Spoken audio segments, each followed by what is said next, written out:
بسم الله الرحمن الرحيم ولقد يسرنا القرآن للذكر فهل من مدكر أعوذ بالله من الشيطان الرجيم بسم الله الرحمن الرحيم والسابقون السابقون أولئك المقربون في جنات النعيم ثلة من الأولين وقليل من الآخرين صدق الله العظيم نحمده ونسلم على رسوله الكريم وبعد சூரத்துல் வாக்கியா என்ற இந்த சூறாவை இந்த ரமதான் மாதத்தில் கற்றுக்கொள்ள வேண்டும் என்ற நோக்கோடு தொடர்ந்தும் எமது இந்த கற்கை நெறியில் இணைந்திருக்கின்ற கண்ணியத்துக்குரிய சகோதர சகோதரிகளே, அஸ்ஸலாமு அலைக்கும் வரஹ்மத்துல்லாஹி வபரகாத்துஹு. இதுவரைக்கும் 10 வசனங்களுக்கான தஃப்சீரை நாங்கள் பார்த்திருக்கிறோம். இன்று இன்ஷா அல்லாஹ் 11வது ஆயத்திலிருந்து 14வது வசனம் வரும் வரைக்கும் பார்க்க இருக்கின்றோம். கடைசியாக நாங்கள் பார்த்தோம், அல்லாஹு தஆலா சூரத்துல் வாக்கியாவிலே மஹ்ஷர் மைதானத்திலே நாளை மறுமை நாளிலே 3 சாராராக மனிதர்கள் பிரிவார்கள். வகுந்தும் அஸ்வாஜன் சலாசா என்று சொன்னார். பிறகு ஒரு சாரார் அஸ்ஹாபுல் மைமனா, வலதுசாரிகள் அல்லது பாக்கியம் பெற்றோர். 2வது சாரார் அஸ்ஹாபுல் மஷ்அமா, துருப்பாக்கியம் பெற்றோர். 3வது சாரார் அஸ்ஸாபிகூன், முந்தி சென்றவர்கள், வெற்றி பெற்றவர்கள் என்று தொடர்ந்தும் அந்த 7 முதல் 10 வரைக்குமான வசனங்களில் சொன்னார். 11வது வசனம் அதனை தொடர்ந்து இப்படி அமைகிறது, உலாயிக்கல் முகர்ரபூன்.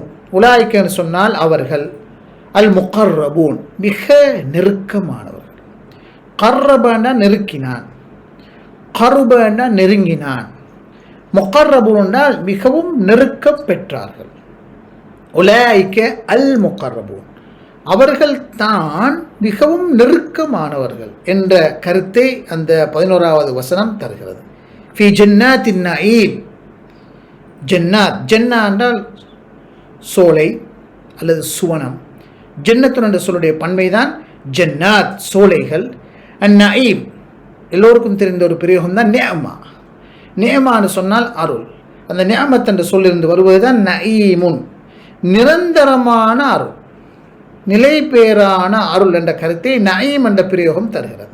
எனவே ஃபி ஜன்னாத்தின் நஈம், நிலையான அருள் நிறைந்த சுவர்க்கங்களில் அவர்கள் இருப்பார்கள். அஸ்ஸாபிகூன் ஃபி ஜன்னாத்தின் நஈம், நிலையான சுவர்க்கங்களிலே இருப்பார்கள். சுல்லத்தும் மினல் அவ்வலீன், அவர்கள் யார்? சுல்லா, சுல்லான்னு சொன்னால் பெரும் தொகையானவர்கள். சுல்லான்னா மிக பெரும் தொகையானவர்கள். அவ்வளீன்னா ஆரம்பத்தில் இருந்த மிக பெரும் தொகையானவர்கள். அவ்வளூன் ஆரம்பத்தில் உள்ளவர்கள். சுல்லத்தும் மினல் அவ்வலீன், ஆரம்பத்தில் உள்ள மிக பெரும் தொகையானவர்களும். வகலீலும் மினல் ஆஹிரீன், கலீலன்னு சொன்னால் சொற்பமானவர்கள், குறைவானவர்கள். ஆஹிரீன் பின்னால் வந்தவர்கள். பின்னால் வந்தவர்களில் குறைவானவர்களும் முன்னால் வந்தவர்களில் பெருந்தொகையானவர்களும் தான் அவர்கள் என்று அல்லாஹு தஆலா சூரத்து வாக்கியாவுடைய 14வது வசனத்திலே சொல்லிக்காட்டு. இதுவரைக்கும் நாங்கள் 4 வசனங்களுடைய டிரான்ஸ்லேஷனை பார்த்தோம். தற்பொழுது ஓரளவு விரிவாக விளக்குகளே பார்க்கலாம். மதிப்புக்குரிய சகோதர சகோதரிகளே, சூரத்துல் வாக்கியாவிலே 10வது வசனத்திலே அல்லாஹு தஆலா அஸ்ஸாபிகூன் அஸ்ஸாபிகூன், முந்தி சென்றவர்கள், முந்தி விட்டார்கள் என்று அல்லாஹு தஆலா சொன்னார். 3 சாராராக நாளை மறுமை நாளில் மக்கள் பிரிக்கப்படுவார்கள். அதிலே மிகவும் வெற்றி பெற்ற முதல் தரத்தில் கிடைக்கப்படுகின்ற சாராருக்கு தான் அல்லாஹு தஆலா அஸ்ஸாபிகூன் என்று பிரெயின் பண்ணினார், அவங்களே கேட்டகரைஸ் பண்ணியிருக்கிறார். அப்படியாக அல்லாஹு தஆலா உயர்ந்த ஒரு பெயரை கொடுத்திருக்கிறார். உலக வாழ்வு என்பது நன்மைகளை சாதிப்பதற்கான ஒரு போட்டி உலகம். யார் அதிகம் நன்மைகளை செய்கிறார், தரமான நன்மைகளை செய்கிறார், தேவையான நன்மைகளை செய்கிறார், கடமைகளுக்கு அப்பால் சுன்னத்துக்களை யார் செய்கிறார், இப்படியான நன்மைகளுக்கான போட்டி உலகமாகத்தான் இந்த உலக வாழ்வை அல்லாஹ் தஆலா அமைத்திருக்கிறார். எனவே தான் அல்லாஹ் தஆலா சூரத்துல் முல்கில் மனித வாழ்வு ஒரு டெஸ்ட், ஒரு சோதனை கூடம் என்ற கருத்தை விளங்கப்படுத்துகின்ற பொழுது 2வது ஆயாவிலே அல்லதி ஹலக்கல் மௌத் வல் ஹயாத் லியபுலுவக்கும் ஐயுக்கும் அஹ்ஸன அமலா வஹுவல் அஸீஸுல் கஃபூர். அவன்தான் மரணத்தையும் வாழ்வையும் படைத்தான். ஏன் படைத்தான்? லியபுலுவக்கும் ஐயுக்கும் அஹ்ஸன அமலா, உங்களில் சிறந்த செயலை யார் செய்கிறார் என்பதனை பரிசோதித்து பார்ப்பதற்காக. மிகச்சிறந்த செயல், த பெட்டர் என்று சொல்கின்ற மிக தரமான செயல். எனவே மிகத்தரமான செயல், தரமான செயல், அதைவிட கொஞ்சம் குறைவான தரமான செயல் என்று நல்ல செயல்களுக்கு மத்தியில் வித்தியாசங்களை பரீட்சித்து பார்ப்பதற்காக அல்லாஹ் தஆலா சோதனை ஏற்படுத்தியிருக்கார். எனவே நன்மைகளை சாதிக்கிறார்கள் யார், அதிகம் நன்மைகளை யார் சாதிக்கிறார், தரமான நன்மைகளை நற்பணிகளை யார் செய்கிறார் என்பதனை பரிசோதிப்பது தான் இந்த சோதனையுடைய இலக்கு. எனவே இங்கு ஒரு காம்படிஷன் இருக்கும், ஒரு போட்டி இருக்கும். எனவே இந்த போட்டியிலே யார் முந்துகிறார், யார் வெற்றி பெறுகிறார். எனவே தான் அப்படி வெற்றி பெற்றவர்கள் அல்லாஹ் தஆலா வெற்றியாளன் என்று பேர் சொல்லியே நாளை மறுமையினால் அமைக்கிறார். அவர்களுக்கான எவோர்டு இருக்குது, ரிவோர்டு இருக்குது, அவர்களை கண்ணியப்படுத்த வேண்டியிருக்குது, அவர்களுக்கு அப்படி பிரெயின் பண்ண வேண்டியிருக்குது, அவர்களுக்கான எல்லா மரியாதைகளையும் செலுத்த வேண்டியிருக்கிறது. முதலாவது மரியாதை அவர்களுக்கிட்ட இந்த பெயர் அஸ்ஸாபிகூன். அஸ்ஸாபிகூன் பல்வேறு சோடிகளுக்கு மத்தியில் இறைவனுடைய வழிகாட்டல்களுக்கு ஏற்ப பல தியாகங்களுக்கு மத்தியில் இந்த மார்க்கத்தை சிறப்பாக கடைபிடித்து வாழ்ந்து நன்மைகளை சாதித்து நட்பணிகளில் ஈடுபட்டு வாழ்ந்த அந்த மனிதர்கள் அஸ்ஸாபிக், அஸ்ஸாபிகூன், அஸ்ஸாபிகூன். இதுதான் மிகப்பெரிய கௌரவம் என்று இஸ்லாம் சொல்கிறது, குர்ஆன் சொல்கிறது. குறிப்பாக சூரத்துல் வாக்கியா அப்படி பேர் சூட்டுகிறது. அந்த அணியில் நானும் நீங்களும் இணைவதற்கு முயற்சிப்பதுதான் இந்த அமருடைய மிக முக்கியமான நோக்கம். நன்மைகளை சாதித்து சாபிக் என்ற தரத்தை அடைவதற்கு முயற்சித்தல். குர்ஆனில் அல்லாஹ் தஆலா சூரத்துல் மோமினூன்லே உலாயிக யுஸாரிஊன ஃபில் ஹைராத், அவர்கள் நன்மைகளுக்காக விரைந்து செல்வார்கள். ஹைராத் எதுவெல்லாம் நன்மையோ அவற்றை நோக்கி விரைந்து செல்வார்கள். நல்லடியார்களை பற்றி, நல்ல மனிதர்களை பற்றி சொல்கின்ற பொழுது யுஸாரிஊன ஃபில் ஹைராத் வஹும் லஹா சாபிகூன், அங்கும் சாபிகூன் என்ற சொற்பிரயோகத்தை அல்லாஹ் தஆலா கையாளுகிறார். அந்த நன்மைகளுக்காக முந்தி அடித்து கொண்டு போய்விடுவார்கள். அதுவே வாழ்க்கையின் லட்சியமாக கருதுவார்கள். நன்மைகளை சாதிப்பதே வாழும் லட்சியம் என்று வாழுகின்ற மனிதர்களுக்கு மத்தியில் கெட்ட உணர்வுகள் வருவது மிகவும் குறைவாகத்தான் இருக்கும். என்ற டார்கெட் அதனுடைய நன்மைகளை சாதிப்பதாக இருக்கும். இதுதான் சாபிக்.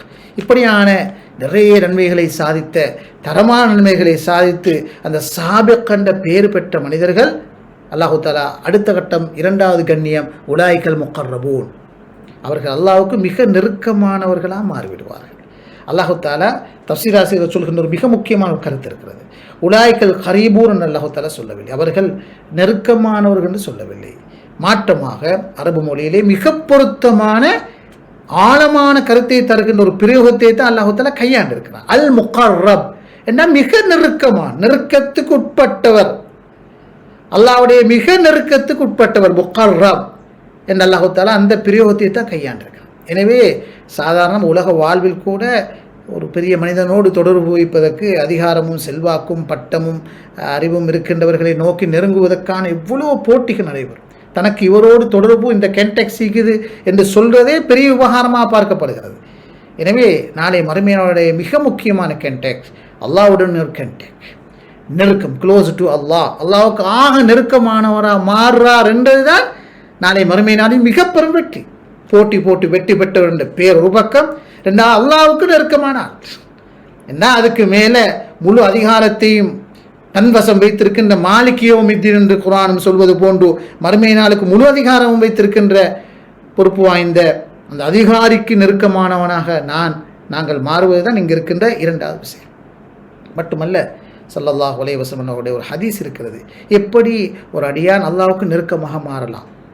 மிகவும் ஆதாரபூர்வமான ஹதீஸுல் குதிசியா பதிவு செய்யப்பட்டிருக்கின்ற லா யஸாலு அப்தி யதகர்ரபு இலைய பின் நவாஃபில், எனது அடியான் சுன்னத்தான செயற்பாடுகளுக்கூடாக ரசூலுல்லாஹி ஸல்லல்லாஹு அலைஹி வஸல்லம் அல்லாஹ் சொன்னதா சொல்கின்ற ஒரு செய்தி, சுன்னத்தான செயற்பாடுகளுக்கூடாக தன்னை நெருங்குகின்ற காலமெல்லாம் ஹத்தா உஹிப்பா, நான் அவனை நேசிப்பேன். அல்லாஹ் சொல்கிறான், நான் அவனை நேசிப்பேன், அத்தகைய அடியானை நேசிப்பேன். அப்பொழுது அவன் கேட்கின்ற செவியாக, அவன் பார்க்கின்ற பார்வையாக, அவன் பிடிக்கின்ற கையாக, அவன் நடக்கின்ற காலாக நான் மாறிவிடுவேன் என்று அடியானுக்கு நெருக்கமாக மாறுவதை அல்லாஹு தஆலா சொல்லி காட்டுகிறான். சுன்னத்தான செயற்பாடுகளுக்கு கூட அடியான் இருக்கின்றன. அப்பொழுது அந்த அடியான் தன்னிடம் கேட்கின்ற எல்லாவற்றையும் நான் கொடுப்பேன், என்னிடத்தில் பாதுகாப்பு தேடினால் நான் பாதுகாப்பளிப்பேன் என்று ரசூலுல்லாஹி ஸல்லல்லாஹு அலைஹி வஸல்லம் சொன்ன ஒரு ஹதீஸையும் இந்த வசனத்தை விளங்கப்படுத்திக் கொண்ட ஒரு இமாம்கள் விளங்க சொல்லுகிறார். எனவே அன்புக்குரிய சகோதர சகோதரிகளே, நன்மைகள், கடப்பாடுகள், கடமைகள் எல்லாவற்றுக்கும் அப்பால் சுன்னத்தான செயற்பாடுகள் ஈடுபடுகின்ற பொழுதுதான் இந்த சாபிக் அல் முகர்ரப், அல்லாஹ்வுக்கு மிக நெருக்கம், கடமைகளுக்காக செய்யாமல் உபரியாக சென்று, மேலதிகமாக சென்று, சந்தோஷத்தோடு விருப்பத்தோடு நட்படிகள் ஈடுபட வேண்டும் என்ற எண்ணத்தை தருவதுதான் அஸ்ஸாபிக் என்ற அந்த கருத்தை நாங்கள் பார்க்கிறோம். இப்படியான மனிதர்கள் ஃபி ஜன்னாத்தின் நஈம், அடுத்த பாக்கியம், நிரந்தர இன்பங்கள் நிறைந்த சுவர்க்கங்களிலே இருப்பார்கள். முதலாவது, உலகத்தில் பெரும் கஷ்டங்கள் தியாகங்கள் பட்டு சாதித்த மனிதர்கள் சில உலகத்தில் அவர்கள் பிரபஞ்சம் அடையாதவர்கள் இருக்கலாம், நாளை மறுமை நாளில் அஸ்ஸாபிக் என்று பெயர் பெறுவார்கள். வெற்றி பெற்றவர்கள் அல்லாஹ்வால் பெயர் சூட்டப்படும் என்று இருந்தால் அல்லாஹ் ஜஅல்னா மினஸ் சாபிகீன் என்று நாங்கள் துஆ கேட்க வேண்டும். துஆ கேட்பதோடு செயற்பட வேண்டும். அந்த சாபிக்கும் உள்ள வரிசையில் எங்களையும் அல்லாஹு தஆலா ஆக்கி விடுவானாக. இரண்டாவது முகர்ரபூன், இரண்டாவது சிறப்பம்சம் அல்லாஹ்வுக்கு நெருக்கமானவன். அல்லாஹ்வுக்கு ஆக நெருக்கமானவன் என்றால் அது கப்பால் எதுவும் கண்டிப்பாக இருக்க முடியாது. இரண்டாவது அவர்களுக்கு கிடைக்கின்ற காரியம். மூணாவது ஜன்னாத்துன் நஈம், நிரந்தர இன்பம். நஈம் நியமான்னு சொன்னால் அருள். அந்த நியமத்தை பொறுத்தவரையில் உலகத்தில் கிடைக்கின்ற எந்த ஒரு அருளும் நிலையானதாக இருக்க மாட்டாது. செல்வமாக இருக்கலாம், அதிகாரமாக இருக்கலாம், அறிவாக இருக்கலாம், ஆரோக்கியமாக இருக்கலாம், ஏனைய கென்டெக்ஸுகளாக இருக்கலாம், எல்லாம் நிலையானது அல்ல. நியமத்தாக இருந்தால் கண்டிப்பாக அழியும். ஆனால் நஈமாக இருந்தால் நிலையாக இருக்கும். எனவே நான் சுவர்க்கத்தை பற்றி குர்ஆன் சொல்லுகின்ற போதெல்லாம் நஈம் என்ற பிரயோகத்தை தான் அல்லாஹ் தஆலா பயன்படுத்துகிறார். நிலையான இன்பங்கள் நிறைந்த சுவர்க்கம், இதில் அவர்கள் நிரந்தரமாக இருப்பார்கள் என்று சொல்கிறார். எனவே வெற்றி பெற்றவர்கள் அல்லாஹ்வுக்கு நெருக்கமானவர்கள். மூணாவது, சுவர்க்கத்தில் நிரந்தரமாக இருப்பார்கள். இப்படியானவர்களை பற்றி யார் இவர்கள் என்று சொல்கின்ற பொழுது 13-14 வசனங்களிலே சுல்லத்து மினல் அவ்வலீன வ கலீலு மினல் ஆகிரீன், ஆரம்பத்தில் இருந்தவர்களில் பெருந்தொகையானவர்களும் பின்னால் வந்தவர்களில் சிறு தொகையானவர்களும் தான் அஸ்ஸாபிகூன் என்ற அணியிலே இருப்பார்கள் என்று அல்லாஹு தஆலா 13-14 வசனத்திலே சொல்கிறார். எனவே இந்த சுல்லத்து மினல் அவ்வலீன் வ கலீலு மினல் ஆகிரீன் என்ற இந்த 2 வசனங்களுடைய கருத்தையும் ஓரளவு நாங்கள் இன்னும் விரிவாக டிஸ்கஸ் பண்ண வேண்டியிருக்கிறது. இன்ஷா அல்லாஹ் அடுத்த அமர்விலே இது பற்றி ஓரளவு விரிவாக பார்க்கலாம். அந்த வகையிலே இன்றைய அமர்விலே நாங்கள் பெறுகின்ற மிக முக்கியமான பாடம் அஸ்ஸாபிக் என்ற போட்டி போட்டு நன்மைகளை சாதித்து அல்லாஹ்விடத்தில் அந்த பிராண்ட், அந்த நேமை, அந்த பாக்கியத்தை பெறுவதை நோக்கி நாங்கள் வாழ வேண்டும், அதற்காக உழைக்க வேண்டும், நன்மைகளை சாதிக்க வேண்டும் என்ற எண்ணத்தோடு வாழவோம் என்ற மனோநிலையை நாங்கள் பெற்றோம் என்றிருந்தால் இதுதான் நாங்கள் பெறுகின்ற மிக பெரும் படிப்பினையாக இருக்கும். அல்லாஹு தஆலா எங்கள் அனைவரையும் அல்லாஹும்ம ஜஅல்னா மினஸ் சாபிகீன் வல் முகர்ரபீன் என்ற அணியிலே சேர்த்து வைப்பானாக. வாஹிர் தாவானா அல்ஹம்துலில்லாஹி ரப்பில் ஆலமீன். வஸ்ஸலாமு அலைக்கும் வரஹ்மத்துல்லாஹி வபரகாத்துஹு.